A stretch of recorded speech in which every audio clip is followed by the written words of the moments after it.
So it'll make teams more effective working together, managing missed calls, managing shared voicemail, managing customer follow-ups, but also it will provide a foundation of intelligence for enterprises to understand what's happening on their queues, what they need to do to adjust, and how they can be more effective over time. Welcome back to the Teams Insider podcast. This week we are going deep into the Queues app. We talk a little bit about the history of where it's come from, the use cases, some of the features that are coming out shortly, and a little bit of a broader look at the direction it might take in terms of future features. Many thanks to Scott, who's partner group program manager for Teams Calling and Premium, for taking the time to jump on the pod. He gives us a really good outline of what's happening with the Queues app. And also many thanks to Ribbon, who are the sponsor of this podcast. Really appreciate their support of everything we're doing at Empowering Cloud. On with the show. Hey everybody, welcome back to the podcast. Exciting one this week, probably one of the hotter topics in Microsoft Teams. We're going to dive into the Queues app. And it's the first time I've had Scott on the podcast as well. So welcome, Scott.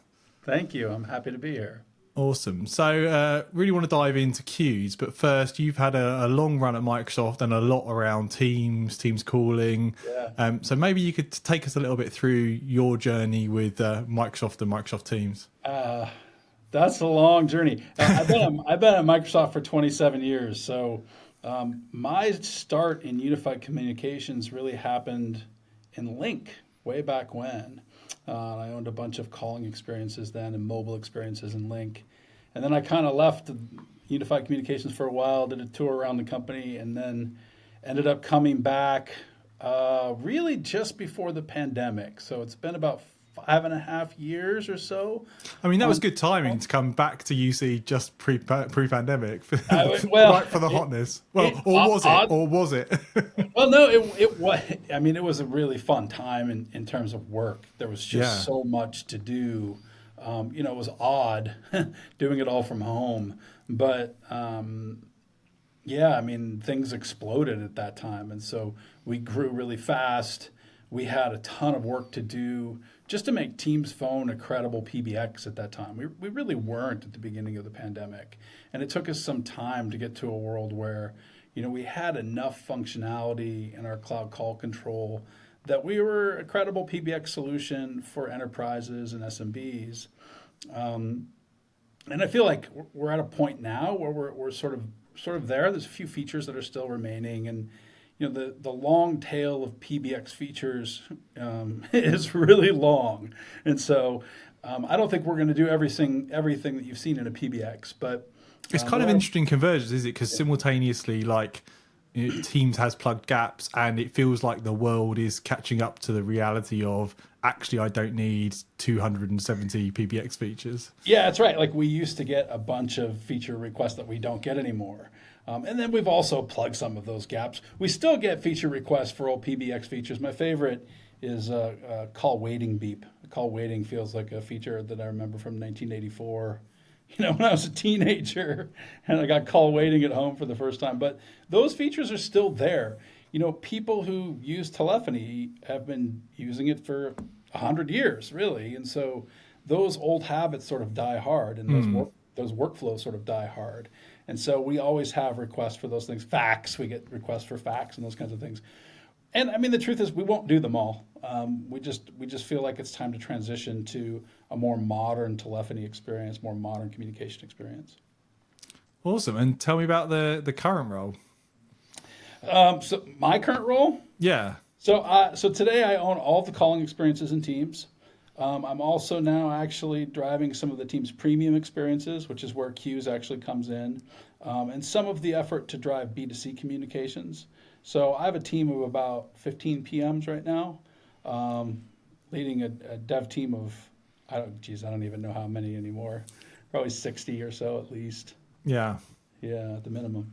That's awesome. And so for everybody listening in, so premium, we've had people on the podcast talk about different elements of premium, really. But premium is a collection of features, so it's not like there's a separate team running premium. It's premium features going into that stack. Is that correct? That's right. You should think of premium as there's kind of three key areas where we're driving premium. The first is in security and protection. So things like watermarking, those kinds of things, where we're doing encryption, end-to-end encryption. There's a couple of different features that we do in the security space. Then there's the intelligent workspace. So things like places, which are starting to gain some traction. And then I think the third place is where we start talking about external and B2C communications, where we really drive a lot more engagement externally. If you think of Teams today, it's really sort of an intra-tenant communication tool, or at least it's thought of that way. What we'd love to do, and what we're trying to do, and what we've done to some extent with phone already, is drive a lot of external communication so that all of your communication comes into Teams. Part of the thinking we had around QZAP was we really need to give people a centralized place to do customer communications in the Teams experience. We had done some stabs at it before with things like voice-enabled channels, but they had never really come to fruition for lots of reasons. We could talk about some of that, but Qs was really kind of the first effort to say, okay, in addition to external meetings, which we do today, how are we going to make it possible for teams to be much more effective communicating externally via telephony, and give them a centralized place to come and do that and to manage teams that are doing that. When we started calling, we've always had call queues. Call queues are something that have been there from the beginning. They're very basic, right? They didn't have a ton of functionality. They're sort of, I would say an MVP of call queue functionality for a telephony solution. But despite the fact that they were sort of nascent and not very fully featured, we had a huge uptake of them. Yeah, and some people really push them, I think, way beyond probably what was thinking of. I know absolutely people that have hundreds of them and hundreds of hundreds of you people using them, agents, whatever you want to call it. Yeah, we have customers that have hundreds of call queues and thousands of agents. And, that was kind of, I would say, a little bit surprising. But as we started to realize that, we kind of knew, hey, there's something here, right? The companies really need something more than just P2P calling, which I guess shouldn't be a surprise. But, what we started to hear from customers is, hey, we really have sort of two groups of people that take calls in these kind of team scenarios. There's our CCaaS folks who live in a CCaaS solution. It's usually web-based, very information-dense, knowledge-based integration, CRM integration, case management integration, these kinds of things. And then we have people that also live in UCaaS. And those UCaaS folks, sometimes we have to pay for CCaaS solutions for them just so we can route calls to them. And we don't need them to have everything the CCaaS folks have. We just need some simple routing capabilities and the ability for them to live in the experience that they live in on the day-to-day basis, which in this case was Teams. And so as we started to hear that, we thought, well, we need to invest more in that space so that we can make people successful in a UCaaS environment. And then, of course, there's always price comparison things as well. So you don't necessarily want to pay $75 to $100 a month, which is what CCaaS solutions cost. For simple call routing. And so we sort of invested in queues to really sort of attack that market and help those enterprises who have departmental call queues that are even internal call queues, or small, medium-sized businesses who do customer-facing things as well. And that's kind of where Qs was born. That's really good to understand it that way as well, because it's a kind of a complex scale. We had call queues in the box. Now we've got QZAP with Premium. We've obviously got the Teams ecosystem of contact center vendors that integrates Teams, and we've got the classic big contact centers. And I kind of put Dynamics 365 in that category because they, as you said, they've got their own interface. They're not Teams, they're their interface. Yeah, for sure. And Dynamics really is the CCaaS solution for Microsoft. They have a fully functioning multimodal console that has a rich information-dense experience.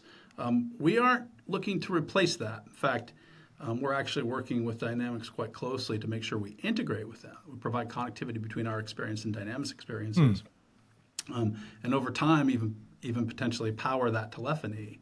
You'll hear more about that at Enterprise Connect next week. But so we're certainly not trying to replace Dynamics. I don't think that we can really scale to that level of support functionality.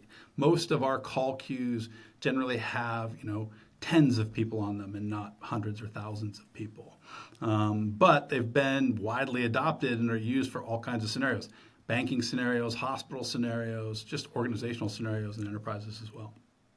Awesome. And let's talk about what are the key features of queues today, and then I'm going to quiz you on what's coming down the road, because I know there's some really interesting stuff coming. So what would you say are the highlights we get in the box with Queues app today? So it's interesting. When we started to innovate on call queues, we built this functionality called voice-enabled channels.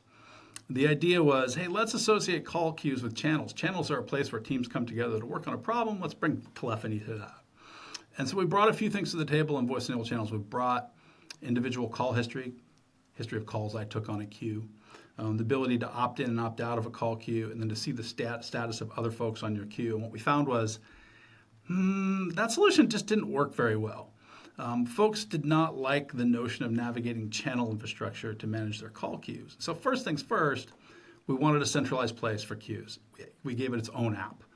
We felt like that made a lot of sense, particularly as we were seeing folks who are actually starting to be in multiple queues. Some companies have folks that are in 5, 6, 7 queues at a time. They need one place to manage it and look for it. So that's the first thing that we did. Second thing is we brought everything that was in voice-enabled channels into queues. So opting in and opting out for agents, showing a history of calls that you took on the queue. And then we added things that we've been being asked for a whole bunch, including things like the ability for a local administrator to manage queue settings. This was a huge ask. It actually started when partners came to us and said, hey, I manage these voice deployments for a whole bunch of companies, and every holiday they call me and say, can you change the outgoing message on our call queues and auto attendance? And it happens every holiday. And we just want you to be able to delegate that responsibility. Yeah, I'm not giving them Teams phone admin, but I do want to just give them that little button to change that thing. Yeah. Right. So we did that. That's the first thing we did in delegated administration. It was just wildly popular. And so what we did in our most recent release of Queues app is we brought basically almost every setting of queues down to the client levels so that a local administrator can actually manage the queue. So you need to add someone to a queue. You need to remove someone to the queue. And you want to change your music on hold, whatever you want to do, you can do now from within Teams, which is a piece of flexibility that we didn't have before. And then the other two key things we brought were sort of live stats. So you can see what is our current abandonment rate of calls? How long are people waiting? Basically, you have a view into the queue state that we never had before. We didn't have any kind of visible state of a queue. And then historical reporting that lets you kind of look at how you're doing over time and compare, one day to the next. What's interesting about that, so that was sort of our basic MVP of call queues. And what we're seeing is pretty great broad adoption, mostly though by supervisor scenarios. Supervisors come in and they use it to do monitoring of live queues, historical reporting, and management. It hasn't started to take off yet with agents. And we sort of knew that was going to be the case because there's a bunch of functionality that we want to build in the agent space to drive agent adoption and make agents much more efficient over time. And that will come over the course of the next year or so. Supervisors so far do love it, and we're getting tons of great reviews and a lot of positive feedback about the ability to manage queues in a manner that we haven't been able to do before. The next feature we're shipping for supervisors, probably be out in April timeframe, is barge, whisper, and monitor. So the ability to jump in on a call and help an agent or whisper to an agent that's having trouble with a customer. So you'll have that sort of next level of monitoring. That's a really big feature. Like that's a feature you would have historically been at the, you said the $75 plus mark to get into that game. It's a feature. It was like it was the first piece of feedback we heard.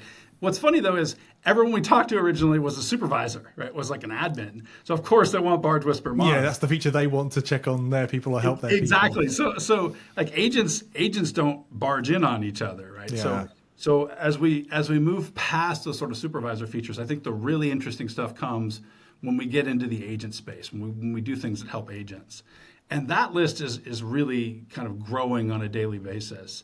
Some of it I think of as sort of baseline stuff, and I can talk about what those are. And then some of it I think of as advanced functionality that we'll add over time. So there's two big things that agents want before they start adopting it at a number of companies who are kind of chomping at the bit to deploy to their agents. The first is a little bit better functionality around opting in and opting out of queues.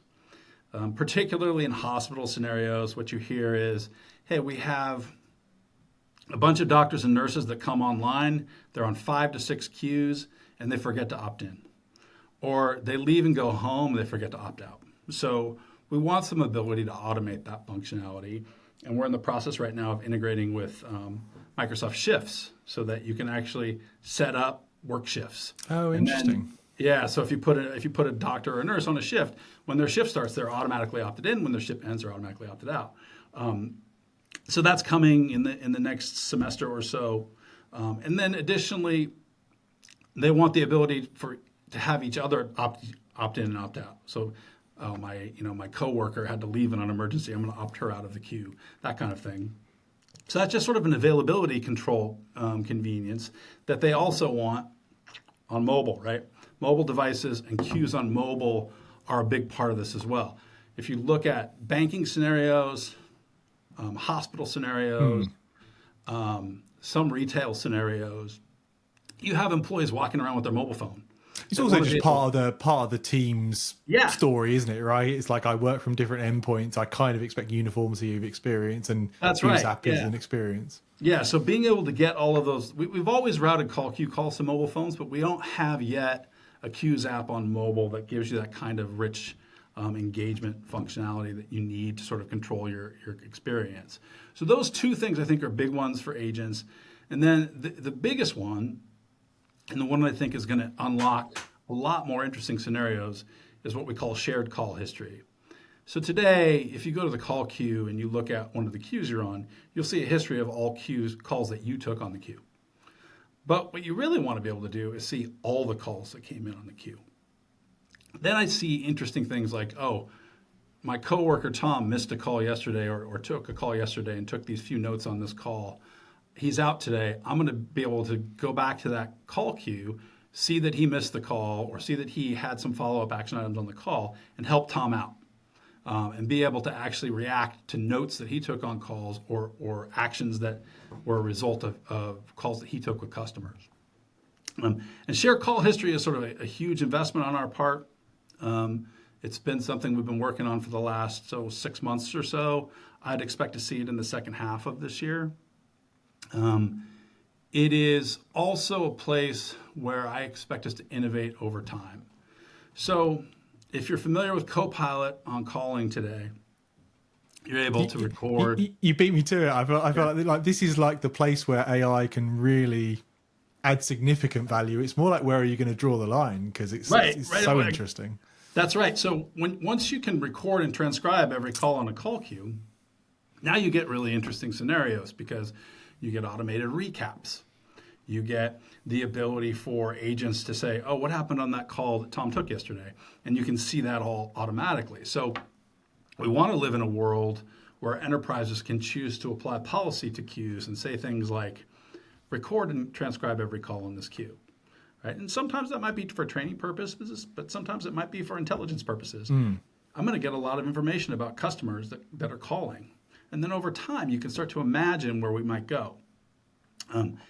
Hey, I looked at the call queues for the last week, and I'm noticing these trends from your customers. That's the kind of thing that we see as intelligent experiences to build on top of call queues. Hey, it looks like you didn't have enough agents online Friday between 2 and 4, and our analysis suggests that you're going to need more this Friday as well. Those types of trend analysis is just from a workforce management perspective, but also from a customer perspective, are the obvious place for us to go. So it'll make teams more effective working together, managing missed calls, managing shared voicemail, managing customer follow-ups, but also it will provide a foundation of intelligence for enterprises to understand what's happening on their queues, what they need to do to adjust, and how they can be more effective over time.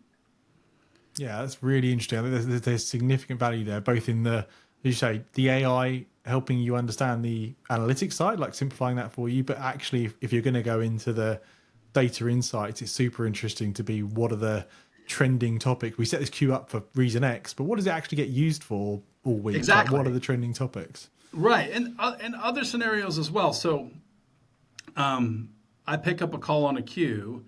Wouldn't it be nice if I got a little report that said, hey, last time this customer called, he was talking to Tom about X, Y, and Z. He has this many of your products, and his last customer sentiment was negative or positive. It just informs me. It gives me context about the customer calling. It makes it much more effective for me to communicate with them.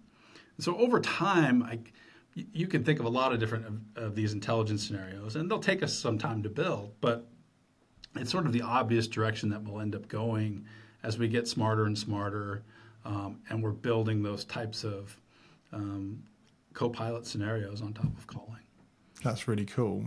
Just looping back to the barge and whisper and monitor, if I'm right, this is the first time the call capability to diverging from native call queues, because today it's really the same but with UI. Is that but now barge and whisper are going to change the media? It's the first time we've allowed that type of functionality. Yeah, that's true. Yeah. We have a shared line appearance functionality today where you can have a delegate manage calls on your behalf. And we did bring barge to that experience. So if you're a boss, you see your delegate on a call, you can see that call state, you can jump into a call. So we're sort of building on that, but it's sort of the next phase of things, right? We're going to be a little bit more complex than just barging in. We're going to be able to listen in or be able to make comments. I'm guessing that was a pretty big engineering effort, because you're doing back-end stuff now to mux.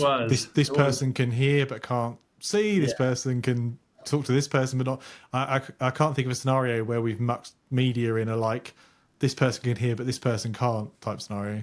Yeah, it's been a long time in development. It's not a new feature in the CCAS world, right? Something that's been there for quite some time.